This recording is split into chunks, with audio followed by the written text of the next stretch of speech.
Alhamdulillah. Wassalatu wassalamu ala asrafil anbiya wal mursalin Sayyidina Muhammadin wa ala alihi wa sahbihi ajma'in. Rabbi sholli sadri wa yassir li amri wahlul 'uqdatam lin lisani yafqahu qawli amma ba'du. Yang kami hormati Bapak Imam Baihaqi selaku General Manager Dompet Duafa Hong Kong. Yang kami hormati Ustadz Ahmad Hawashi,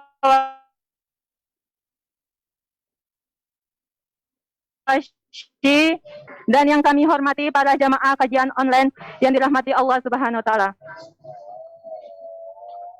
Puji syukur, alhamdulillah. Mari kita senantiasa panjatkan kehadirat Allah Subhanahu wa taala atas limpahan rahmat, taufik, hidayah, dan inayahnya pada kita semua. Yang sampai saat ini kita masih diberi iman, Islam, dan kesehatan, sehingga masih dapat berkumpul bersama dalam pengajian pada siang hari ini.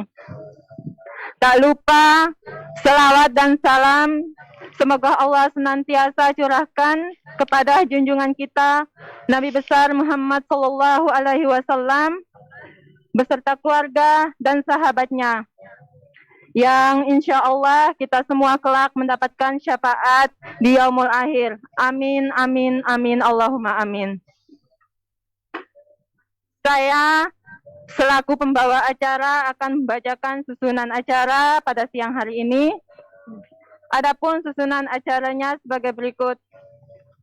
Pertama yaitu pembukaan, kedua pembacaan ayat suci Al-Quran yang akan dibacakan oleh Ukti Suharni dari Majelis Taklim TST Sabtu Ceria. Ketiga yaitu sosialisasi media Dompet Duafa Hong Kong. Keempat, pemberian materi oleh Ustadz Ahmad Hawashi. Yang kelima, tanya jawab. Dan yang terakhir, doa dan penutup. Untuk mempersingkat waktu, marilah kita mulai pengajian pada siang hari ini. Acara pertama yaitu pembukaan. Marilah acara ini kita buka dengan bersama-sama membacakan Ummul Quran. Allah niyati wa ala kulli niyati sholihah. Wa ila hadratin Nabil Mustafa sallallahu alaihi wasallam.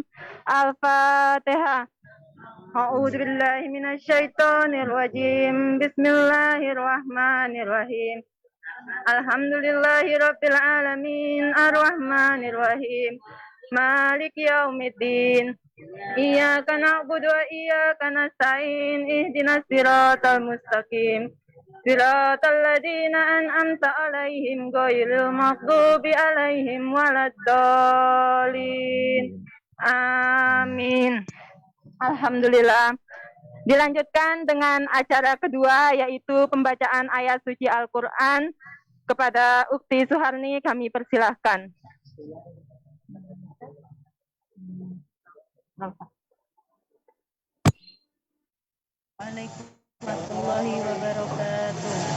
Waalaikumsalam warahmatullahi wabarakatuh.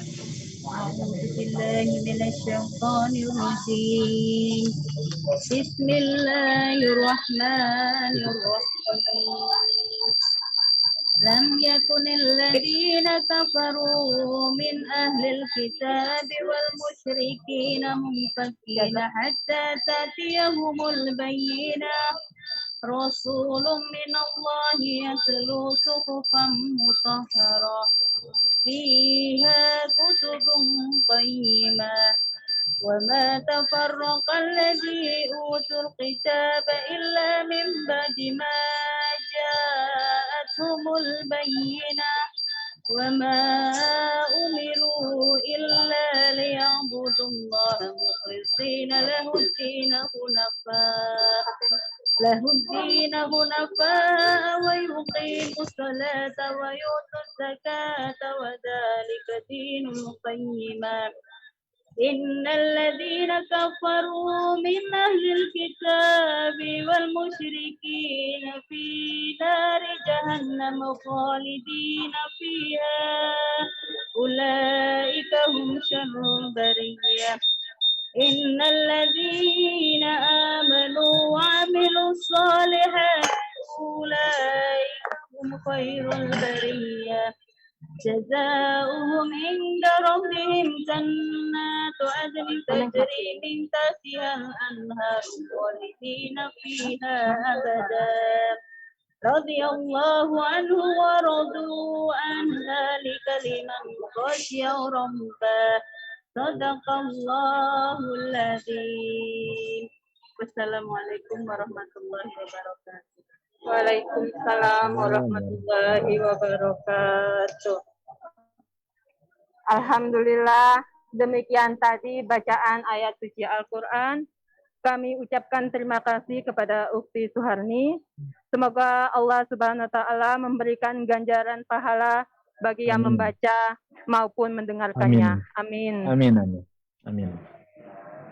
Untuk acara yang ketiga yaitu sosialisasi media Dompet Duafa Hong Kong. Teman-teman, untuk pemberitahuan pengajian online hari ini disiarkan langsung di Facebook Dompet Duafa Hong Kong dan rekamannya akan diupload di YouTube. Untuk mengikuti informasi-informasi terbaru dari Dompet Duafa Hong Kong, silakan klik subscribe dan follow Facebook Dompet Duafa Hong Kong. Untuk acara selanjutnya yaitu pemberian materi oleh Ustadz Ahmad Hawashi. Kepada beliau kami persilahkan. Bismillahirrahmanirrahim. Assalamualaikum warahmatullahi wabarakatuh. Waalaikumsalam warahmatullahi wabarakatuh. Alhamdulillah wassalatu wassalamu ala Rasulillah wa ala alihi wa sahbihi wa man walah. La haula wa la quwwata illa billah.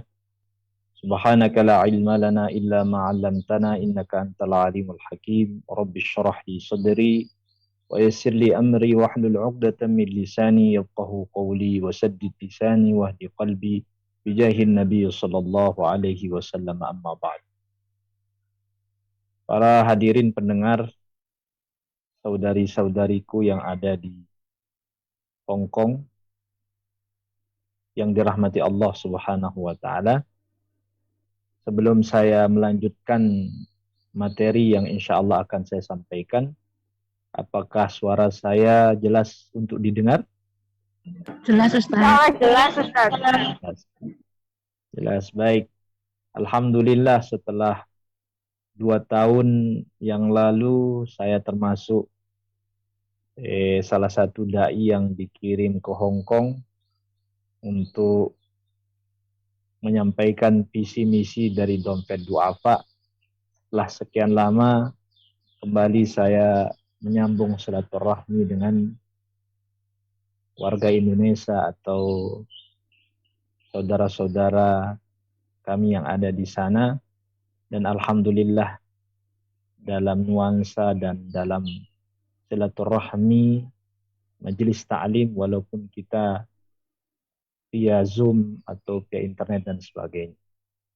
Sebagaimana yang sudah saya diamanahkan bahwa pada hari ini insya Allah saya akan menyampaikan tema sesuai dengan apa yang sudah dilampirkan tentang hadis arba'in pada hadis yang pertama yang membahas tentang niat. Harapan saya adalah bahwa kalau memang hadis arba'in ini dimulai dari hadis yang pertama, selanjutnya mungkin insya Allah ustaz-ustaz yang lain akan melanjutkan hadis kedua dan sampai hadis ke-40 sebagaimana yang dikumpulkan di dalam hadis arba'in. Baik, hadirin para pendengar yang dirahmati Allah Subhanahu wa taala. Hadis yang paling pertama di dalam kitab Arba'in An-Nawawiyah atau hadis Arba'in yang dikumpulkan oleh Imam Nawawi, atau nama lengkap beliau adalah Al-Imam Abi Zakaria Yahya bin Syarab bin Hasan bin Husain An-Nawawi Al-Hizami Asy-Syafi'i. Itu adalah nama lengkap beliau, yang mana beliau termasuk salah satu ulama besar dari kalangan mazhab Syafi'i. Beliau termasuk ulama jomblo. Jadi Imam Nawawi ini adalah ulama jomblo. Beliau tidak menikah sampai akhir hidup beliau. Walaupun karangan beliau begitu banyak sampai 500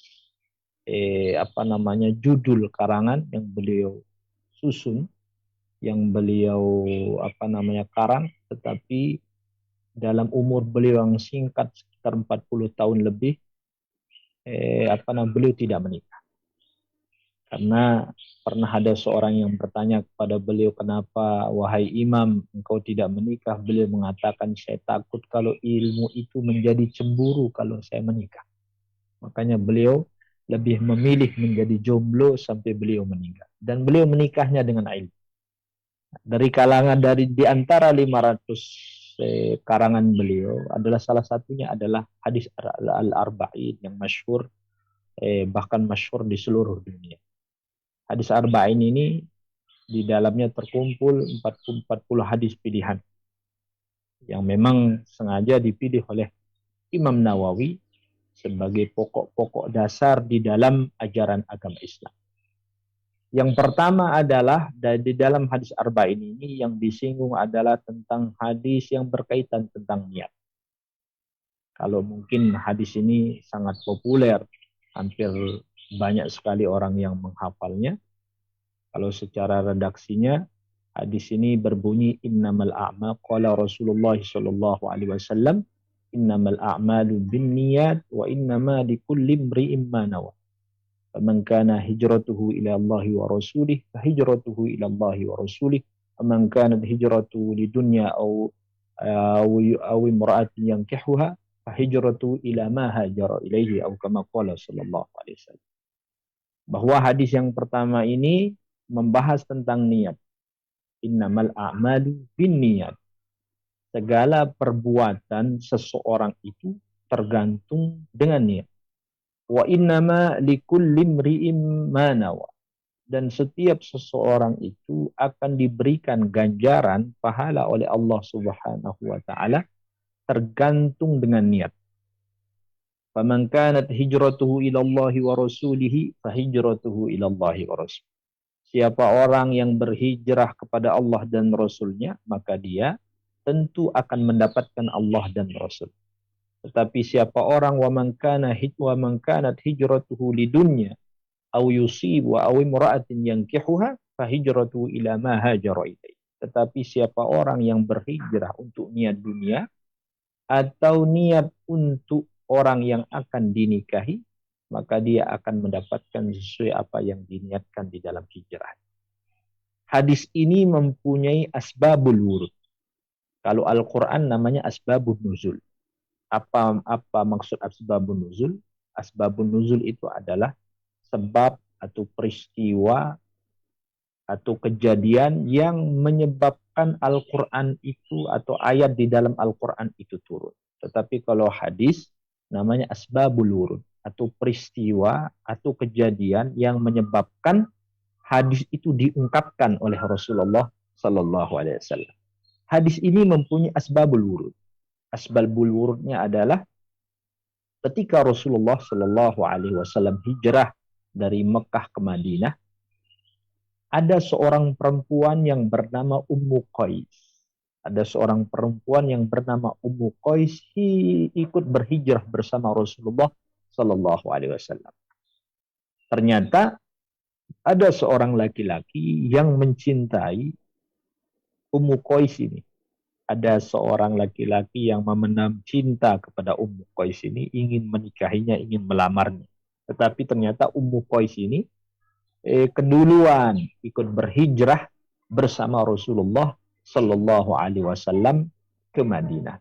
Sehingga si laki-laki ini ikut berhijrah bersama Rasulullah Sallallahu Alaihi Wasallam dengan tujuan bukan berhijrah demi Allah dan demi Rasul, akan tetapi dia berhijrah demi Ummu Qais, demi seorang perempuan yang bernama Ummu Qais. Maka tentu laki-laki ini tidak mendapatkan pahala sebagaimana para sahabat yang lain yang ikut berhijrah dengan Rasulullah benar-benar berniat karena Allah Subhanahu wa taala. Oleh karena itu, segala amal perbuatan itu, amal kebaikan itu akan ditentukan oleh niatnya. Diterima atau tidaknya amal kebaikan, itu yang menentukan adalah niat seseorang. Amal baik tidak cukup hanya sekedar amal baik kalau dia tidak diiringi oleh niat yang baik. Barulah dia diterima oleh Allah Subhanahu wa taala apabila amal kebaikan itu diniatkan dengan yang baik. Sehingga amal kebaikan itu layaknya seperti ruh. Niat itu layaknya seperti ruh di dalam amal. Jadinya posisi niat itu di dalam amal soleh seperti ruh. Maka amal itu tidak akan hidup, tidak akan diterima oleh Allah kalau tidak ada niat. Kalau tidak ada niat yang baik. Bagaimanapun amal itu baiknya, kalau tidak ada niat yang baik, maka tidak akan diterima oleh Allah Subhanahu wa taala. Ibarat tubuh kita dengan roh kita. Tubuh kita ini nggak akan ada manfaatnya. Nggak akan dia bisa bergerak. Nggak akan, tangan ini nggak akan bisa memegang. Kaki ini tidak akan bisa berjalan. Mata ini tidak akan bisa melihat. Telinga ini tidak akan bisa mendengar. Mulut ini tidak akan bisa berbicara.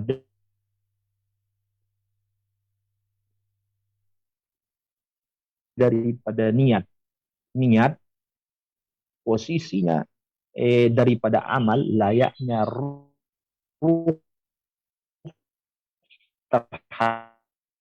daripada niat itu sendiri. Sehingga Rasulullah Shallallahu Alaihi Wasallam mengatakan, innamal a'mal, sesungguhnya amal perbuatan itu tergantung niat seseorang. Di dalam hadis yang lain, di dalam kitab Riyadhus Shalihin, Sayyidah Aisyah radhiyallahu anha pernah bertanya kepada Rasulullah Shallallahu Alaihi Wasallam tentang perihal pasukan gajah yang menyerang daripada Ka'bah.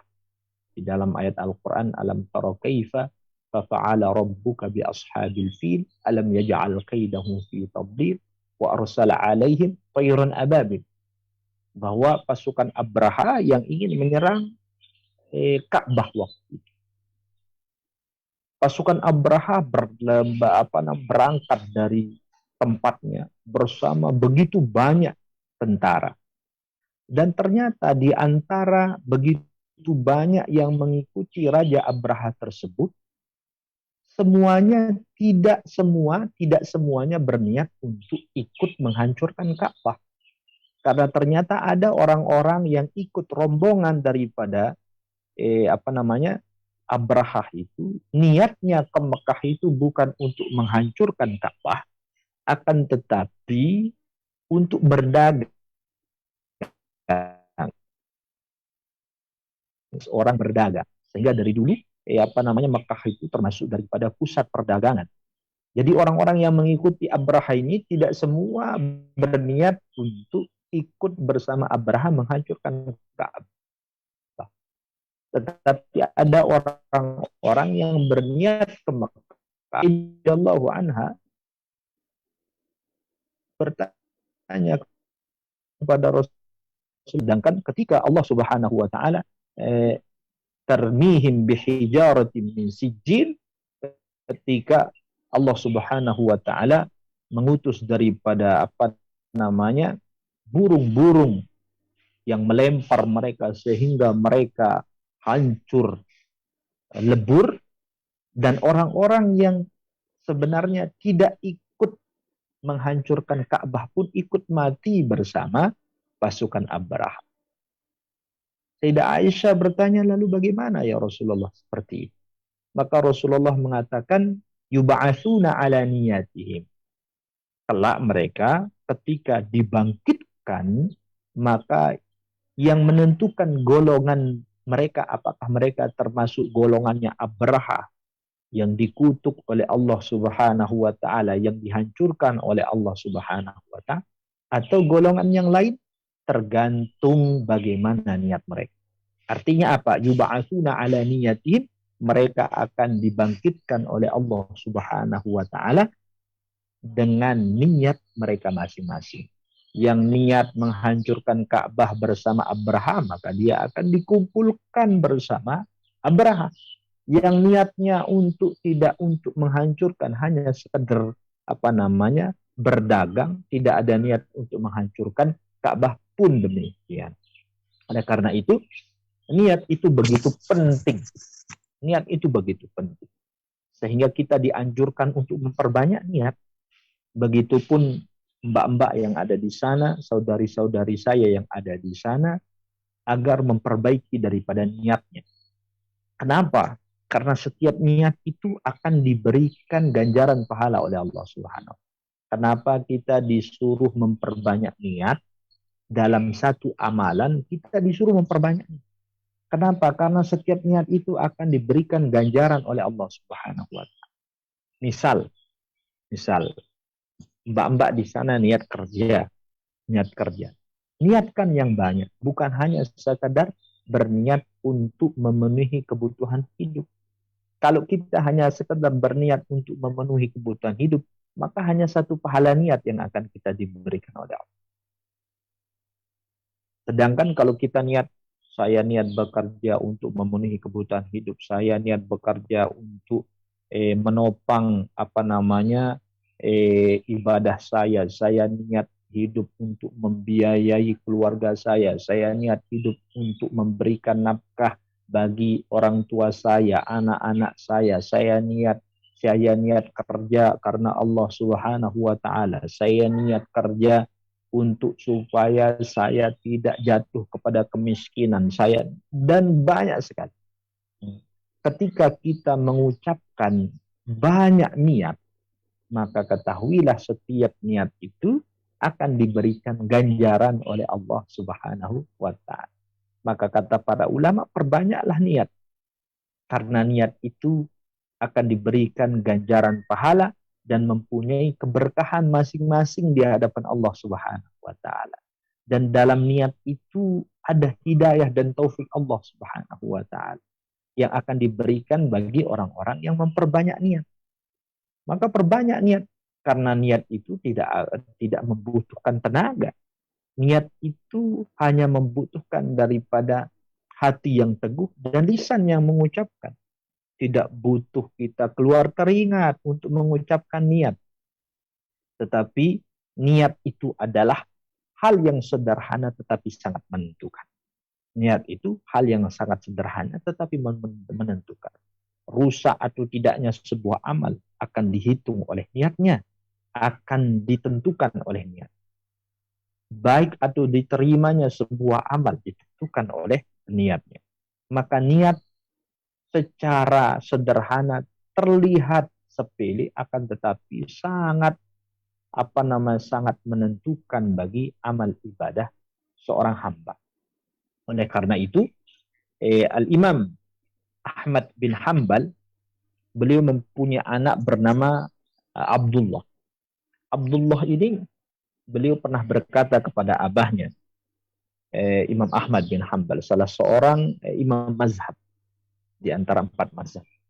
Anaknya berkata kepada Imam Ahmad, ya Aba, ausini ya Abah. Wahai abahku, wahai bapakku, berikan aku wasiat.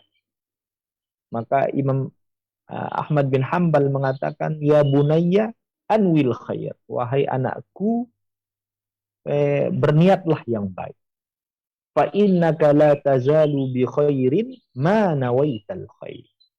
Berniatlah yang baik wahai anakku, karena sesungguhnya kebaikan itu akan selalu ada padamu jika kamu meniatkannya dengan kebaikan. Kebaikan itu akan kekal, kebaikan itu akan abadi, kebaikan itu akan awet jika sesuatu itu kita niatkan dengan baik. Maka niatkanlah apa-apa itu dengan dengan baik. Karena kenapa? Karena itu yang akan membuat sesuatu itu menjadi awet. Kalau kita kembali kepada apa sih arti niat itu sendiri, maka kata para ulama, niat itu adalah qasdul qalb li syai'in wa azmu ala fi'lihi au tarkihi. Niat itu katanya adalah keinginan hati. Keinginan hati terhadap sesuatu, keinginan hati terhadap sesuatu atau tekad untuk mengerjakannya atau meninggalkan. Itu yang namanya niat. Contoh misal, bagaimana pentingnya niat. Misal saudari-saudari saya yang ada di sana, mbak-mbak yang ada di sana mau sedekah misalnya lewat dompet duafa, misal. Mau sedekah lewat dompet duafa. Berapa? 1 juta, 2 juta, 3 juta, dan sebagainya. Maka yang akan menentukan apakah niat kita itu atau sedekah kita itu diterima atau tidaknya oleh Allah Subhanahu wa taala, apa niat kita bersedekah. Kalau misalnya kita bersedekah supaya misal kita dianggap orang yang pemurah, kita dianggap orang yang loyal, atau misalnya supaya kita ditahu kalau kita bersedekah, supaya kita ditahu kalau kita banyak uang, supaya kita ditahu untuk membangga-banggakan, maka tentu sedekah itu tidak akan diterima oleh Allah Subhanahu wa taala. Tetapi kalau misalnya saya mau bersedekah, mau berzakat lewat dompet duafa, karena Allah Subhanahu wa taala tidak perlu ada orang yang tahu, cukup saya dan Allah Subhanahu wa taala yang tahu. Maka niat yang seperti ini dan zakat atau sedekah yang seperti ini langsung diterima oleh Allah Subhanahu wa taala. Maka niat itu sangat menentukan daripada amal diterima atau tidaknya amal seseorang itu sendiri. Karena itu perbaikilah niat dan perbanyaklah. Jadi perbaikilah niat dan perbanyaklah. Karena sesungguhnya di setiap niat yang baik, amalan yang baik yang diiringi dengan niat yang baik, dan amalan baik yang diiringi oleh niat yang banyak, niat baik yang banyak, maka semakin banyak keberkahan, semakin banyak hidayah dan taufik Allah, inayahnya Allah Subhanahu wa taala yang akan diberikan kepada kita semua. Dulu waktu saya di Mesir, saya diajak oleh guru saya bernama Syekh Hussein Al-Harra Al-Maghribi Al-Malik. Saya diajak berziarah ke seorang ulama yang bernama Syekh Ibrahim Abdul Ba'is Al-Kattani. Salah satu orang ulama tersohor di daerah Alexandria. Kalau mbak-mbak biasanya pernah nonton film Indonesia itu ada pernah tayang di Alexandria. Di sana saya berkunjung ke ulama tersebut, dan ketika belum sampai, masih kami di perjalanan, guru kami ini Syekh Hussein Harra ini, beliau Maghrib atau Maroko, tetapi beliau tinggal di Prancis. Beliau bertanya kepada saya. Beliau bilang, "Ya Ahmad, apa niatmu? Apa niatmu berkunjung atau berziarah ke orang soleh, ke seorang ulama?"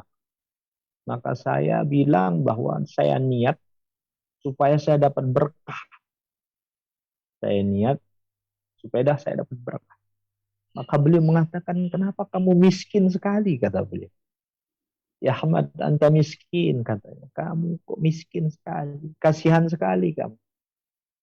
Kenapa kamu mengerjakan sesuatu yang baik, tetapi kamu hanya meniatkan dengan satu hal saja? Padahal kenapa kamu nggak memperbanyak?" Maka beliau memperlihatkan saya catatan. Ternyata beliau mencatat. Nomor 1, saya niat menziarahi ulama. Nomor 2, saya niat mendapatkan berkah. Nomor 3, saya niat dan sampai berapa puluh sampai mungkin hampir 50 niat beliau. Padahal saya sendiri hanya niat satu niat. Beliau mengatakan, kenapa kamu tidak memperbanyak niat? Karena setiap niat yang kamu tersirat di dalam hatimu dan kamu niatkan, maka di situ Allah Subhanahu wa taala akan memberikanmu pahala dengan sendiri-sendiri. Yang ini pahalanya sendiri, yang ini pahalanya sendiri, yang ini pahalanya sendiri, ini keberkahannya sendiri, ini keberkahannya sendiri. Maka itulah para ulama terdahulu memperbanyak niatnya, walaupun satu amalan yang mereka lakukan, tetapi niatnya begitu banyak. Sehingga pahalanya pun mereka dapatkan begitu banyak. Ada seorang ulama yang bernamanya Imam Sakran. Imam Sakran. Setiap beliau mempunyai murid atau anak-anak beliau yang menikah, setiap anak beliau atau murid-murid yang beliau mau menikah, beliau selalu mengatakan bahwa pasang niat kalian sebanyak-banyak. Bahkan mereka disuruh oleh Imam Sakran ini berniat nikah dengan niat 150 niat. Bayang. 150 niat. Kalau mungkin kita nikah itu paling kebanyakan orang kenapa nikah? Supaya syahwat saya terpelihara dari yang haram, supaya saya cinta. Kenapa nikah? Karena saya cinta sama dia. Kenapa nikah? Untuk halalin dia. Kebanyakan orang niat itu sangat sedikit kalau nikah. Nah, Imam Sakran ini beliau memerintahkan anaknya dan murid-muridnya, kalau mau menikah perbanyak niat sampai 150 niat. Kebayang. Kenapa? Ternyata karena setiap niat itu adalah doa. Setiap niat itu adalah jalan Allah Subhanahu wa taala memberikan hambanya hidayah, taufik, inayah dan sebagainya. Oleh karena itu berbanyak niat. Perbanyak niat. Jadi kalau mau menikah, ya perbanyak niat.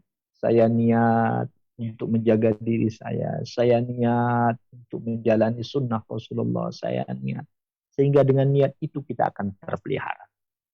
Sehingga dengan niat itu kita akan dijaga oleh Allah Subhanahu wa taala dari tipu daya syaitan, dari godaan daripada syaitan dan sebagainya, dari hal-hal yang akan membuat kita celaka.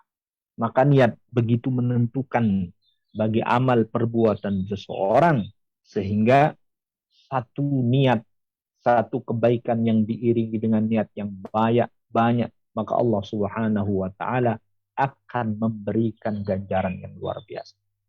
Oleh karena itu Rasulullah mengatakan niatul mukmin khairum min amal. Niatnya orang yang mukmin itu, niat orang mukmin itu lebih baik daripada amal perbuatan. Dalam hadis Rasulullah mengatakan niatul mukmin khairum min amal. Niatnya seorang mukmin itu lebih baik daripada amal. Apa maksudnya daripada hadis ini? Setidaknya ada 3 gambaran keadaan seseorang yang bisa kita lihat dari makna hadis ini. Sebagaimana yang dikatakan oleh Al-Imam Al-Haddad, beliau mengatakan ada 3 macam keadaan seorang sesuai dengan tinjauan hadis ini. Sesuai dengan tinjauan hadis yang mengatakan niatul mukmin, niatnya seorang yang beriman itu lebih baik daripada amal perbuatan. Yang pertama kata Imam Haddad bahwa ada seseorang yang berniat dan berazam. Nah, ada seseorang orang yang berniat dan berazam, kemudian dia melakukan daripada apa yang diniatkan. Jadi ada seseorang sesudah dia berniat, kemudian dia betul-betul berazam kuat untuk melakukan niatnya, dan dia melakukan daripada apa yang dia niatkan. Kemudian yang kedua, ada seseorang yang berniat dan berazam untuk melakukan daripada niatnya, tetapi ada kendala, ada sesuatu yang menyebabkan dia tidak jadi melakukan apa yang diniatkan, atau mengurungkan apa yang diniatkan, mengerjakan apa yang diniatkan. Jadi yang kedua ini ada seseorang yang berniat dan betul-betul berazam kuat untuk melakukan sebuah perbuatan, tapi dia tidak jadi melakukan karena ada hal dan lain sebagainya. Kemudian yang ketiga, ada seseorang yang berniat, yang berazam kuat untuk melakukan sebuah kebaikan, tetapi ia sendiri tidak mampu melakukan karena ketidakmampuan.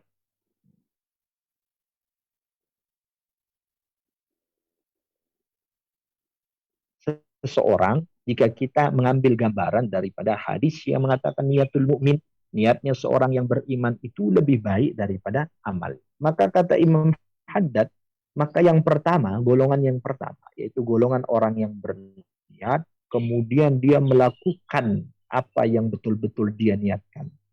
Setelah dia berniat, berazam kuat, kemudian dia melakukan perbuatan baik yang dia niatkan.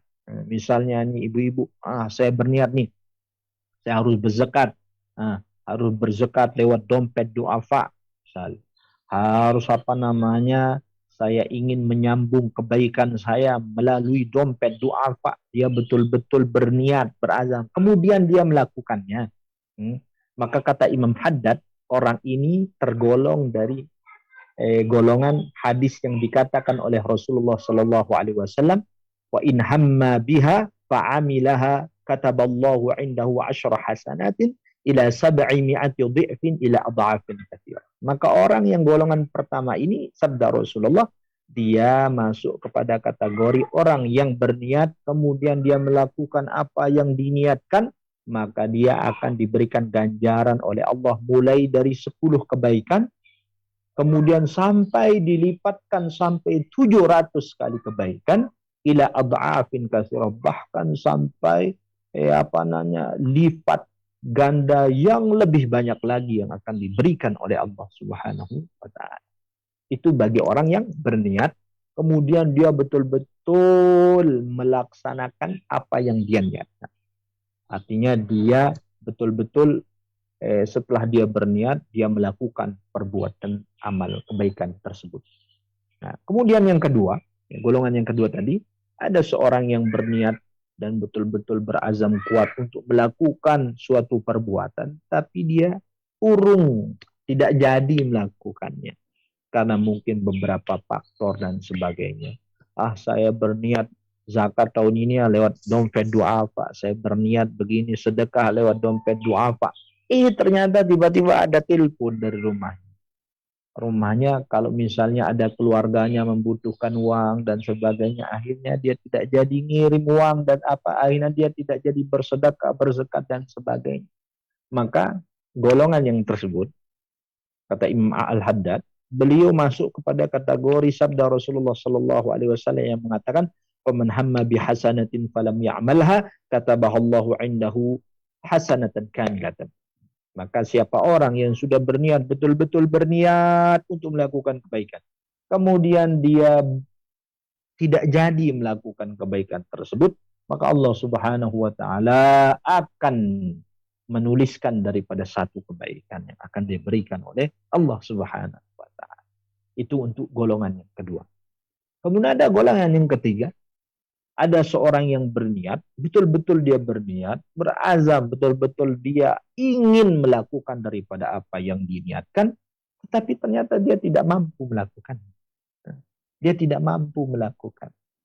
Ada misalnya orang, ada orang yang pingin banget, misal bersedekah, ingin banget bersedekah. Dengan nominal misal 2 juta misal. Atau misal nominal berapa? 1 juta dan sebagainya. Tetapi dia tidak mampu untuk melakukan. Sehingga yang dia mampu adalah paling banyak 100.000. Paling banyak 10.000. Maka kata Imam Al-Haddad, maka orang ini masuk kepada kategori falahu niyatun ma lil amil wa alaihi ma alaihi. Maka dia orang ini masuk dalam kategori orang yang sebab niatnya dia tergolong bersama orang yang betul-betul mengerjakan amal tersebut. Jadi dia digolongkan bersama orang yang betul-betul mengerjakan amalan tersebut. Artinya dia nggak mampu bersedekah 1 juta, zakatnya dan sebagainya, bersedekahnya 1 juta nggak mampu, tetapi dia ingin bersedekah 1 juta, tetapi dia hanya mampu bersedekahnya hanya 10.000, maka sebab niatnya yang kuat, tetapi ketidakmampuannya ini, Allah Subhanahu wa Ta'ala akan menggolongkannya bersama orang yang mampu bersedekah 1 juta. Itulah pentingnya daripada niat. Karena itu Rasulullah mengatakan, niatul mu'min khairun min amal. Niatnya orang yang beriman itu lebih baik daripada amalnya. Karena itu, para pendengar, hadirin para pendengar yang dirahmati Allah Subhanahu wa Ta'ala, jangan kita sepelekan sesuatu yang disebut dengan niat. Karena niat itu sangat menentukan di dalam amal perbuatan kita. Apakah diterima atau tidaknya perbuatan kita tergantung daripada niat kita. Amalan yang baik harus disertai dengan niat yang baik, maka barulah diterima oleh Allah Subhanahu wa Ta'ala. Amalan yang buruk tetapi kalau diniatkannya baik, gak akan diterima oleh Allah. Ada orang dia main judi, kalau saya menang main judi, saya akan membangun masjid. Ini walaupun amalannya niatnya baik, tetapi amal perbuatannya itu buruk, maka tetap ditolak oleh Allah Subhanahu wa Ta'ala. Maka yang diterima itu adalah amalan yang baik, harus diiringi dengan niat yang baik. Karena itu sebelum kita masuk ke sesi pertanyaan, ada ungkapan seorang ulama yang bernama Al-Imam Abi Abdullah Al-Haris Al-Muhasibi di dalam kitabnya Risalah Al-Mustarsyidin. Beliau mengatakan, fabhas anin niyah wa'rifil iradah fa innal mujazati bin niyah. Apa kata beliau? Fabhas anin niyah, luruskan niat kalian. Luruskan niat kalian. Wa'rifil iradah, dan kenalilah keinginan kalian. Fa innal mujazat bin niyat. Karena sesungguhnya ganjaran kebaikan itu akan diberikan oleh Allah Subhanahu wa Ta'ala tergantung. Mbak-mbak, ibu-ibu yang di sana, kalau niatnya ke Hong Kong mencari harta yang halal dengan niat yang baik, niat-niat amal-amal yang baik, niat-niat yang baik, kemudian mendapatkan harta benda dan sebagainya sebab daripada kerja kerasnya tersebut, maka insya Allah kehidupan mbak-mbak, ibu-ibu insya Allah akan berkah. Kenapa? Sebab daripada niat yang baik. Maka supaya tidak sia-sia daripada jerih payah kita semua di dalam bekerja, maka janganlah lupa niat yang baik. Keluar bekerja, jangan lupa niat yang baik. Memulai aktivitas, jangan lupa niat yang baik. Karena niat yang baik dikatakan oleh ulama adalah tamyizul adah minal ibadah. Karena niat itu adalah pembeda antara kebiasaan dan ibadah. Kalau ibu-ibu, mbak-mbak di sana kebiasaannya adalah bekerja, maka bekerja itu akan menjadi suatu yang biasa di hadapan Allah. Tidak terhitung ibadah kalau kita tidak meniatkannya dengan ibadah. Tetapi kalau kita misalnya kerja, nawaitu lillahi ta'ala, aku niat bekerja karena Allah, aku niat bekerja untuk mencari yang halal, aku niat bekerja untuk menafkahi daripada hidupku, aku niat bekerja untuk menafkahi keluargaku, aku niat kerja untuk menafkahi orang tuaku, maka berubahlah kebiasaan tersebut berubah status menjadi ibadah. Maka niat itu bisa merubah suatu kebiasaan menjadi ibadah. Minum. Bagaimana sederhananya minum? Ketika kita berniat minum, saya minum itu untuk menghilangkan dahaga saya. Saya minum ini untuk menghilangkan daripada hal-hal yang akan membuat saya terhalang berkata yang baik atau dan sebagainya. Maka minum tersebut pun diberikan ganjaran pahala oleh Allah Subhanahu wa Ta'ala. Sehingga ada seorang tabi'in yang bernama Imam Ibrahim An-Nakhai. beliau tidak melakukan aktivitas apapun kecuali beliau berniat. Bahkan sampai minum tadi itu beliau berniat. Jadi sebelum beliau minum itu beliau berniat. Nah, maka niat ini begitu penting karena di dalam niat ada keberkahan, di dalam niat ada kebaikan, di dalam niat ada pahalanya Allah, di dalam niat ada taufiknya Allah, di dalam niat ada hidayahnya Allah Subhanahu wa taala. Maka luruskan niat, kenalilah daripada keinginan, karena sesungguhnya balasan itu tergantung niat. Kata Imam Al-Muhasibi di dalam kitab Risalah Al-Mustarsyid. Mungkin hanya itu yang bisa saya sampaikan. Kita mungkin akan bisa lanjut di sesi pertanyaan. Mudah-mudahan materi yang singkat ini bisa memberikan manfaat bagi kita semua. Kurang dan lebihnya mohon maaf. Wassallallahu ala sayyidina Muhammadin wa ala alihi wa sahbihi ajmain. Walhamdulillahi rabbil alamin.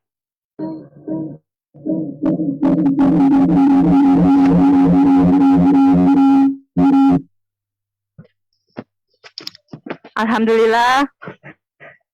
Demikian tadi. Maaf, ada suaranya, Ustaz? Ada. Ada ya, alhamdulillah. Alhamdulillah, demikian tadi penyampaian materi dari Ustadz Ahmad Hawashi. Kami haturkan banyak-banyak terima kasih. Insya Allah ilmu yang disampaikan bisa bermanfaat dan barokah bagi kita semua. Amin. Amin, ya Allahumma amin. Amin. Demikian acara pengajian siang hari ini. Marilah kita bersama-sama menutupnya. Mari Ustadz, dipimpin dengan doa. Nggak ada yang bertanya? Oh, ya maaf. Cara selanjutnya tanya jawab. Bagi yang mau Ya. bertanya silahkan. Ada yang bertanya silahkan. Assalamualaikum warahmatullahi wabarakatuh, Pak Ustadz. Waalaikumsalam. Iya. Waalaikumsalam. Dengan Mbak siapa? Diana. Oh, iya. Iya, Mbak Diana. Masalah niat, Pak Ustadz. Pak Iya. Ustadz bilang semua yang kita lakukan itu dengan niat.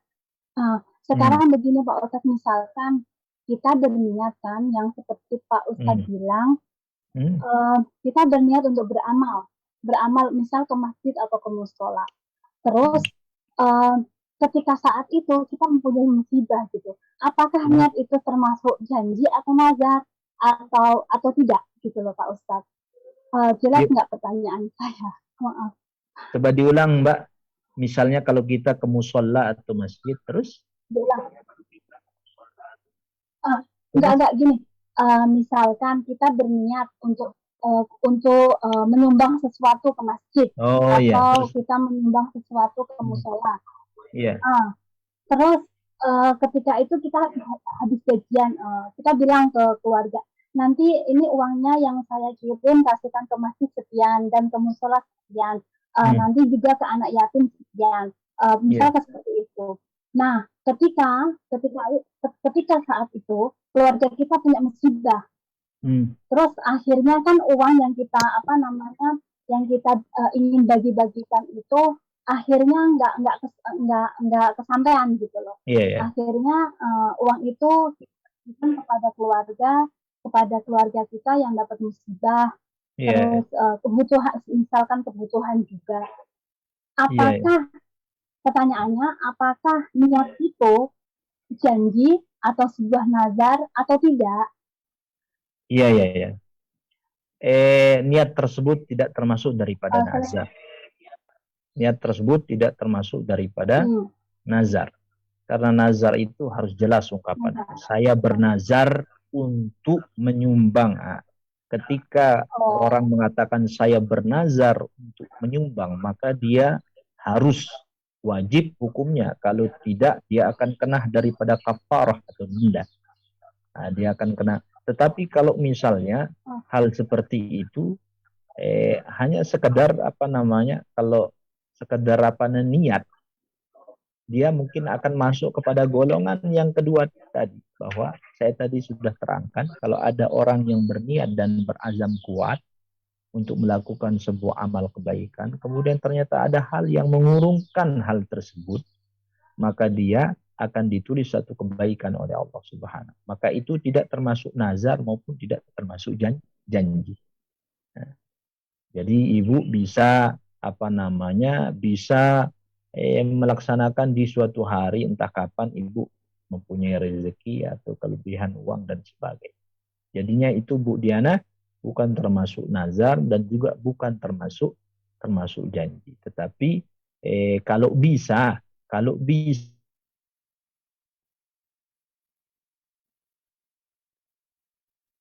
karena hari kapanpun itu di kemudian hari ibu bisa menyumbang sesuai dengan yang sudah diniatkan sebelumnya. Begitu Ibu Diana? Halo? Mbak Diana? Halo? Nggak apa-apa, Ustaz. Langsung hilang. Enggak hilang. Ini apa namanya? Sinyalnya jelek sekali tempat saya ini. Enggak bagus. Enggak dengar. Terima kasih Pak Ustadz. Iya.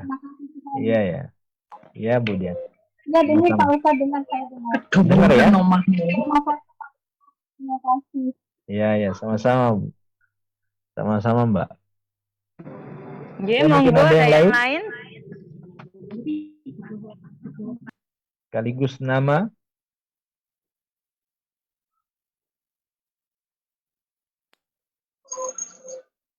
Assalamualaikum warahmatullahi wabarakatuh. Waalaikumsalam warahmatullahi wabarakatuh. Dengan Mbak siapa ini? Bu Lili, Mas Bu Lili. Lili. Ya, gimana Bu Lili? Gini, kalau saya itu mau gini, ada dulu memang niat saya gitu, yaitu tadi niat kan kesini memang jelas cari untuk menyelamatkan yang di Indonesia kan. Ya. Terus dulu ada pernah temen yang kenapa kok harus ke Hong Kong, kenapa nggak ke negara Islam gitu kan, tahu. Terus tapi saya sudah punya keyakinan, saya terus terang penakut sebenarnya dulu, sangat penakut gitu, keluar nggak pernah kemana-mana, jadi taunya cuma di kampung tok gitu. Terus ada saudara yang di sini, kenapa kok nggak di Brunei atau di Arab gitu kan, negara Islam yang lain. Ya, negara Islam gitu. Yeah. Saya jelas takut, sangat takut. Terus niat saya gini, waktu mau ke sini, itu juga dalam hati, juga pernah saya ucapkan ke Ustadz saya. Yeah. Niat saya jihad gitu. Kenapa kok jihad? Di sini saya anggap di hutan gitu. Kalau di sana nanti saya nggak dapat makanan halal, apapun yang dikasih majikan saya makan gitu. Niat saya cuma jihad, menyelamatkan keluarga, gitu saja. Itu termasuk bagaimana saya terima kasih. Iya. Ya, terima kasih Bu Lili. Betul Bu Lili. Artinya dimanapun kita bekerja, mau dia negara muslim atau non muslim, saya rasa itu kembali ke personal lah. Bagaimana pribadi masing-masing. Banyak juga orang yang kerja di yang mayoritas muslim justru kadang-kadang justru tidak baik ujung. Ya, saya rasa kalau masalah itu mungkin lebih kepada personal masing-masing, dan saya yakin teman-teman atau saudari-saudari atau mbak-mbak yang ada di sana di Hong Kong, karena saya langsung saksikan, Masya Allah, jihadnya di dalam mencari nafkah, kemudian jihadnya di dalam menuntut ilmu sangat luar biasa. Dan itu yang membuat saya mempunyai pelajaran yang begitu berharga ketika saya di Hong Kong 2 tahun yang lalu. Jadi Bu Lili sesuai dengan apa yang Bu Lili tadi ungkapkan, bahwa betul bahwa Bu Lili saat ini adalah termasuk orang yang berjihad di jalan Allah Subhanahu wa taala. Ada seorang di dalam sebuah riwayat disebutkan ada seorang pemuda dia izin untuk berjihad bersama Rasulullah SAW. Tetapi apa yang diberikan oleh Rasulullah SAW adalah satu kapak. Mohon maaf, saya dekat dengan masjid soalnya, jadi suara saya agak jadi suara masjid mungkin masuk. Halo? Bisa dengar Bisa dengar ya? Iya. dengar. Jelas suaranya Ustaz, nggak apa-apa. Jadi ada seorang izin berjihad kepada Rasulullah SAW, tetapi yang diberikan oleh Rasulullah SAW adalah sebuah kapak. Sebuah kapak. Apa artinya kapak tersebut? Rasulullah menyuruh dia untuk mencari nafkah. Artinya dengan kapak tersebut dia bisa berpergian ke hutan mencari kayu, dan kayu itu untuk dijual. Maka setiap langkah seseorang yang mencari nafkah, nah di sini tempat titik pentingnya. Ketika seorang melangkahkan kakinya untuk mencari nafkah dengan niat karena Allah, maka dia terhitung daripada orang-orang yang berjihad di jalan Allah. Tetapi kalau ada orang yang melangkahkan kakinya untuk mencari nafkah semata-mata karena niat hanya sekadar untuk memperbanyak uang, bisa membeli make up, bisa membeli sepatu, baju dan sebagainya, maka langkahnya mencari nafkah hanya terhitung sebagai pekerjaan yang biasa saja. Tetapi kalau sesuai dengan yang Bu Lili tadi ungkapkan, bahwa insya Allah Bu Lili termasuk tergolong orang-orang yang berjihad di jalan Allah dalam mencari nafkah yang halal. Amin, amin. Begitu Bu Lili ya. Terima kasih Ustaz. Mengungkapkan ini. Mengungkapkan apa ya? Ya itu tadi kan dengan niat itu tadi. Jadi niat saya memang seperti itu gitu. Ya. Terima kasih Ustaz. Terima kasih. Insya Allah. Amin. Amin. Assalamualaikum warahmatullahi wabarakatuh. Waalaikumsalam warahmatullahi wabarakatuh. Assalamualaikum warahmatullahi wabarakatuh, Pak Ustadz. Waalaikumsalam. Dengan Bu siapa? Dengan Mbak siapa? Dengan Bu Heni, Pak Ustadz. Bu Hening. Bu Heni ya, Bu Heni. Pak Ustadz, ya, kalau kita misalnya kita membagikan rezeki kita punya tuh, kita bagikan ke orang, tapi yang bagikan tuh saya kemarin nyuruh orang tua saya, saya cuma bilang, ya Allah, saya niat karena Allah untuk supaya kehidupan saya bisa lebih baik gitu aja gitu ya. Nah, terus saya juga masih punya satu nazar, yaitu ngaben. Saya bilang sama Allah, ya Allah, mudah-mudahan saya bisa ngabenin keluarga saya bilang. Tapi kata orang ada yang bilang dosa. Gitu loh Pak Ustadz. Apakah itu dosa Pak Ustadz? Karena saya kan ngabenin itu apa namanya, kayak orang Bali itu ya? Iya. Saya memang niat mau ngabenin nenek, terus kakek, terus ayu saya.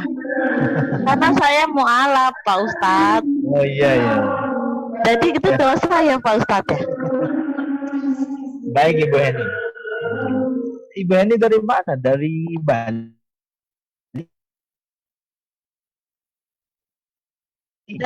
Dari itu yang di sana banyak orang agama Hindu. Oh gitu ya. Iya. Kalau saya di Lombok juga banyak orang Hindu. Di mana? Di Lombok juga banyak orang Hindu. Oh. Jadinya begini Bu Heni. Jadinya gini Bu Heni. Sebagaimana yang tadi juga saya singgung, bahwa amal baik itu akan sempurna diterima oleh Allah dengan niat yang baik. Begitupun sebaliknya, niat yang baik itu akan diterima oleh Allah Subhanahu wa Ta'ala kalau yang dikerjakannya itu amal yang baik. Jadi ada kadang-kadang orang-orang yang niatnya baik, tetapi amal yang dilakukannya itu tidak baik. Seperti tadi yang saya contohkan, ada orang niatnya nyumbang masjid, tetapi dia peroleh daripada uangnya itu dari judi. Maka niat yang baik itu tidak dihitung apa-apa oleh Allah Subhanahu wa Ta'ala. Ada juga orang yang amalannya baik, ya, istilahnya dia amalannya itu baik, tetapi niatnya yang kurang baik, maka ini pun tidak dianggap apa-apa oleh Allah Subhanahu wa Ta'ala. Maka begitupun keadaan Ibu Heni. Ibu Heni itu niatnya baik. Tetapi niat yang baik itu untuk amalan yang tidak baik. Bahkan itu di luar daripada syariatnya Islam. Maka niat baik Bu Heni ini tidak terhitung apa-apa di hadapan Allah Subhanahu wa Ta'ala. Bahkan mungkin bisa jadi betul dia termasuk kategori daripada dosa. Kenapa dikategorikan dosa? Karena itu di luar daripada ajaran atau syariat, bahkan mungkin bisa dikategorikan membenarkan syariat yang dilarang di dalam Islam. Tetapi saya punya solusi buat Bu Heni.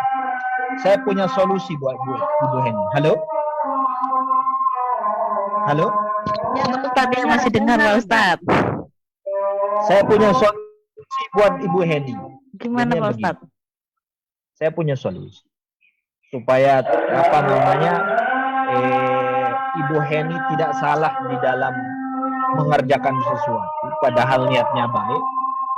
Jadi kalau memang Bu Heni mau berbuat baik terhadap keluarga Bu Heni yang non muslim, dan kita memang dianjurkan untuk menjalin hubungan yang baik dengan orang non muslim, apalagi itu termasuk keluarga, apalagi itu orang tua walaupun mungkin masih muslim. Mudah-mudahan semua keluarga Bu Heni diberikan hidayah oleh Allah Subhanahu wa Ta'ala. Amin.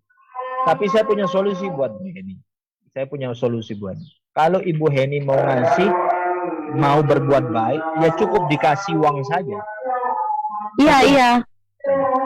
Iya Pak Ustaz, saya kasihin ke ibu saya uangnya.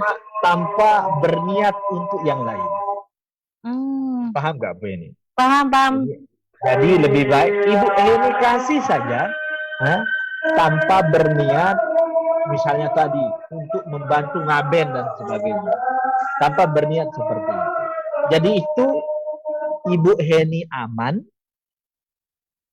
hubungan dengan Allah aman, hubungan dengan keluarga atau manusia pun aman. Itu cara yang paling baik menurut saya, Bu Heni. Saya Pak Ustadz setiap memberi ke orang, maupun dia non muslim maupun muslim, keluarga saya non muslim semua memang. Tapi saya nggak pernah saya niatin apa-apa. Kadang Pak Ustadz ngasih aja, kadang ibu saya yang ngatur sendiri. Do ini buat ini, do ini buat itu. Ya terserah, saya bilang gitu. Saya nggak pernah ada niat apa, karena niat saya sekarang ini harus mengabdikan diri hanya untuk keluarga dan yang di atas gitu aja. Saya udah bersyukur dapat hidayah gitu Pak Ustadz. Iya betul, bagus itu Bu Heni. Artinya Ibu Heni kalau selain hal-hal yang bersifat bersangkut paut dengan akidah atau syariat, itu nggak masalah meniatkan yang baik, kita akan mendapatkan pahala yang misal Ibu Heni ngasih uang ke ibunya untuk sebagai rasa kasih sayang ke ibu, untuk menyambung kehidupan seorang ibu, orang tua, maka setiap niat itu tetap akan terhitung daripada amal kebaikan di hadapan Allah Subhanahu wa Ta'ala. Cuma dalam posisi yang tadi, supaya Ibu Heni baik hubungannya dengan Allah, kita tidak salah, juga dengan hubungan kita sesama makhluknya Allah, terutama keluarga Ibu Heni yang belum diberikan hidayah oleh Allah Subhanahu wa Ta'ala, lebih baik memberinya itu tanpa niat apa-apa. Artinya sekedar niat saya, sekedar memberikan saja. Berarti kalau kita setiap memberi orang, misalnya kayak kemarin hari raya saya memberi yang keluarga saya non muslim semua, terus sama yang muslim, saya nggak mengucapkan niat apa-apa, nggak apa-apa kan Pak Ustadz? Nggak apa-apa. Tidak apa-apa. Soalnya yang dilarang itu adalah, karena saya banyak belum tahu gitu Pak Ustadz. Nggak apa-apa. Yang dilarang itu adalah ketika ada unsur membenarkan daripada akidah atau membenarkan daripada ajaran di luar daripada Islam. Mohon maaf, Ibu Heni, mohon maaf. Tentu ngaben itu kan di luar daripada ajaran Islam itu sendiri. Iya, soalnya dulu saya niat ngabenin itu karena dulu saya masih susah disakitin suami. Akhirnya saya nggak punya suami, saya ke kuburan nenek saya bilang, nenek doain saya semoga saya sukses bisa membantu keluarga semua, saya bilang gitu. Ternyata Ya. alhamdulillah doa saya terkabul semua. Jadinya sekarang saya Ya. membantu mereka walaupun mereka non Ingin. muslim gitu. Iya, iya, iya. Kalau membantu silahkan. Kalau membantu itu mempunyai ganjaran yang luar biasa di hadapan Allah Subhanahu wa taala. Tapi Ibu, Pak Ustadz, saya mau ya, tanya satu lagi. ya. Kenapa tadinya kakak saya masih bujang mencari nafkah itu gampang ya. Hmm. Tapi semenjak istrinya pindah dari Islam ke Hindu, sampai sekarang saya kasihan. Saya bilang suruh masuk ke Islam, tapi kakak saya nggak mau. Kakak saya nomor satu. Jadi kehidupannya susah, terus saya kasihan itu gimana, Pak Ustadz? Kalau kasihan bagus, Ben. Kalau kita kasihan membantu, membantu tentu yang namanya membantu itu tidak terikat di dalam Islam. Membantu itu sifatnya bersifat silahkan mau membantu siapapun, mau membantu baik yang ada ikatan secara agama maupun di luar daripada ikatan agama, ikatan manusia itu tetap diperintahkan di dalam Islam. Jadi kalau Ibu Heni membantu saudarinya atau membantu saudaranya yang di luar daripada agama, setelah mungkin tadi ada yang awalnya Islam kemudian keluar kemudian masih membantu, ya tidak masalah. Mudah-mudahan dengan bantuannya Ibu Heni mungkin dia diberikan hidayah kembali oleh Allah Subhanahu wa taala, karena hidayah itu bukan di kita, Ibu Heni. Hidayah itu mutlak milik Allah, kita hanya berusaha untuk menyampaikan, tetapi semua keputusannya hanya Allah yang menentukan. Apakah Begitu, itu Ben, ya? karena doa orang tua, Pak Ustadz? Karena kan mertua kakak saya Islam, anaknya kan Hmm. dari Islam masuk ke Hindu. Itu Hmm. apa karena sumpah dari seorang ibu apa gimana, Pak Ustadz? Wallahu a'lam. Cuma kalau masalah doa orang tua atau perkataan orang tua ke anak itu tentu bahaya sifatnya. Iya, karena Kalau keluarga masih Muslim semua, ipar ya, saya, tapi ipar saya sendiri pindah gitu. betul. Kalau masalah perkataan baik atau buruk yang diucapkan oleh orang tua kepada anaknya itu memang sangat bahaya efeknya. Doa orang tua ke anak itu luar biasa dampaknya. Karena itu sebagai orang tua itu harus hati-hati dalam berkata, hati-hati dalam baik itu terutama bahasa ketika kita marah sama anak itu harus berhati-hati. Kenapa? Karena nanti dampaknya doa atau perkataan orang tua itu sangat fatal di hadapan Allah Subhanahu wa taala. Jadi begitu Ibu Heni. Iya, Saya rasa bisa dipahami ya. bisa Pak Ustadz. Makasih banyak atas Ya, pencerahan ya, ya. hatinya Pak Ya, ya, Ustadz. ya, Ya, ya, ya, ya, makasih. ya. Assalamualaikum. Waalaikumsalam warahmatullahi. Monggo kiranya ada yang lain mau bertanya. Assalamualaikum warahmatullahi wabarakatuh. Waalaikumsalam warahmatullahi. Dengan Ibu siapa? Mbak siapa? Nah, nama saya Umaina, saya dari Majelis Ukhuwah Islamiyah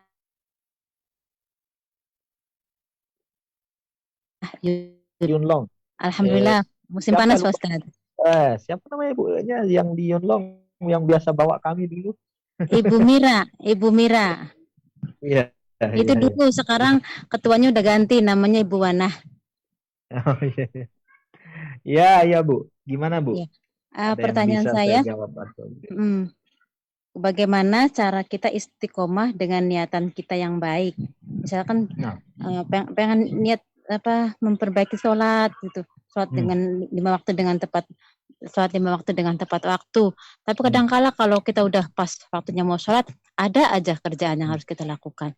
Terus misalkan mau setiap minggu pergi ke majelis gitu, tapi pas itu ada aja teman yang ngajak piknik kemana atau siar kemana gitu. Terus gimana cara kita memantapkan niat tersebut untuk tetap istiqomah ke jalan yang baik gitu, Ustaz. Terima kasih, supaya nggak gampang goyah gitu, Ustaz. Gimana kiat-kiatnya? Nah itu aja, terima kasih. Assalamualaikum warahmatullahi wabarakatuh. Baik, Umaina, Ibu Umaina. Baik. Jadi yang perlu dipahami di sini adalah niat yang kita bahas di sini itu adalah bukan hanya sekedar lintasan, tetapi niat yang kita bahas pada kesempatan kali ini adalah dorongan kuat atau azam. Jadi niat itu harus diiringi dengan dorongan yang. Jadi bukan hanya sekedar tercetus di dalam hati, kemudian terucap di dalam lisan, tetapi tidak ada betul-betul usaha untuk untuk mewujudkan daripada niat tersebut. Jadi niat yang kita bahas di sini bukan hanya sekadar saya niat gini, sekadar bahasa saja. Maka ini bukan termasuk daripada kategori niat yang kita bahas pada kesempatan. Niat yang kita bahas pada kesempatan ini adalah niat yang betul-betul diiringi oleh dorongan kuat untuk melakukan niat tersebut. Sehingga salah satu cara adalah untuk supaya kita tetap istiqomah di dalam niat kita yang baik ini. Pertama, kita harus betul-betul niat. Seperti yang tadi. Niat yang betul-betul berazam kuat untuk melakukan apa yang kita inginkan. Misalnya kita mau hadir ke majelis, misalnya kita hadir ke majelis betul-betul. Jadi ya kita niat itu betul-betul bahwa pokoknya saya hari ini yang biasanya saya biasa piknik, saya betul-betul nggak boleh kemana-mana kecuali majelis taklim. Itu yang pertama. Jadi niatnya betul-betul. Kenapa? Kenapa harus niatnya betul-betul? Karena niat itu nanti yang akan menghindari kita daripada bisikan-bisikan WA teman-teman yang ada di HP. Nah, itu. Kemudian yang kedua, hindari sesuatu yang sekiranya akan membuat kita membatalkan niat kita itu. Contohnya ibu mau niat ke majelis taklim misalnya. Pokoknya jam 9 saya harus niat ke majelis taklim. Saya berangkat. Tiba-tiba ada teman datang. Ayo yuk, kita pergi yuk. Kita kesini dulu sebentar. Enggak, saya sudah ini jam 9 saya harus. Enggak, sebentar aja kok. Cuma setengah jam saja. Atau cuma 1 jam kan nanti bisa kamu jalan jam 10 misalnya. Jadi hal-hal yang seperti itu akan berefek. Hal-hal yang seperti itu akan mempengaruhi daripada niat. Bisa jadi ternyata kita ikutin, nggak jadi kita berangkat jam 9. Oke lah setengah jam kalau gitu. Setengah jam aja ya, betul ya? Betul, setengah jam. Ternyata kita keterusan sampai berjam-jam. Sehingga pada hari itu kita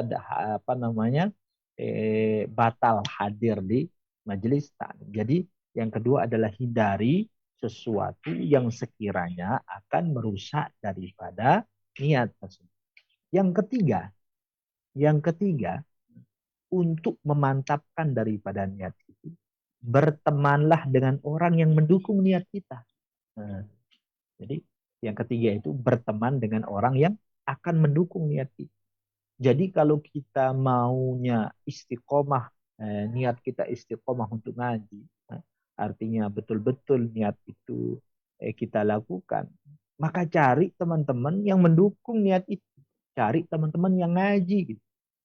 Jadi kalau kita mempunyai teman yang ngaji, insya Allah niat kita untuk istiqomah ngaji pun akan tetap gitu. Tetapi kalau kita punya berteman dengan orang yang nggak biasa ngaji, bahkan mungkin nggak mau ngaji, sedangkan kita punya niat istiqomah, niat yang baik untuk ngaji, maka ini akan mempengaruhi daripada niat tersebut.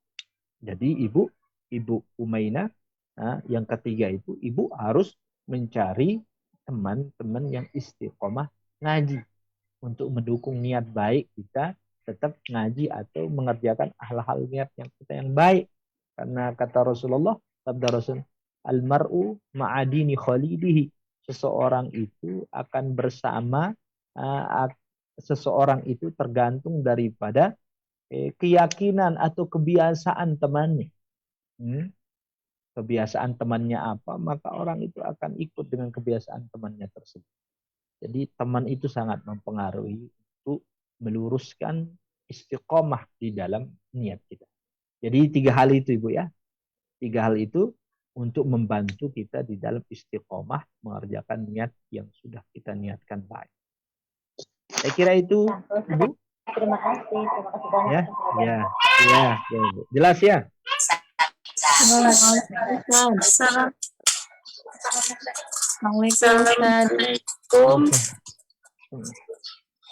Oh, Nur Halimah Ustaz. Nur Halimah. Ya mungkin ini terakhir mungkin ya, karena kita punya lagi sedikit waktu ya. Ya, Mbak Nur Halimah. Ada SMS dari saya, Ya, Pak Ustaz. mau bertanya Ustaz Ya. terkait ini ada yang nitip pertanyaan dari teman saya. Teman saya itu sudah dicerai semenjak 3 tahun yang lalu. Kemudian sekarang pulang Indonesia karena suaminya belum ikhlas, belum ngurus surat-suratnya, jadi sekarang baru ngurus. Nah, baru selesai minggu kemarin. Nah, kemudian beliau sudah punya calon.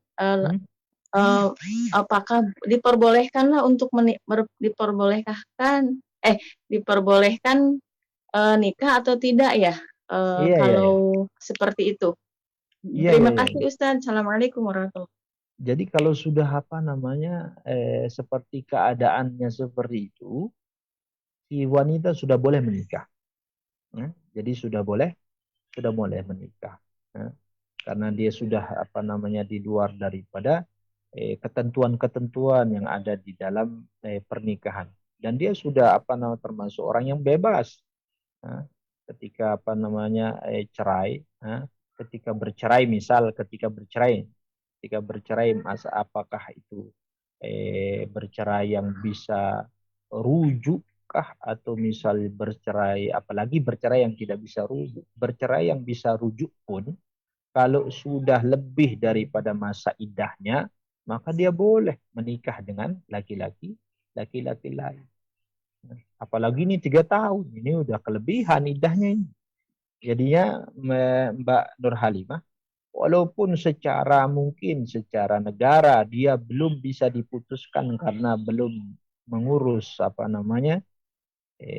surat resmi perceraian dari Kementerian Agama dan sebagainya misalnya, tetapi secara syariat dia sudah jatuh. Artinya dia sudah selesai dan dia boleh menikah dengan orang lain. Jadi gitu Mbak Nur Halimah. Jadi temannya itu sudah boleh nikah dengan orang lain.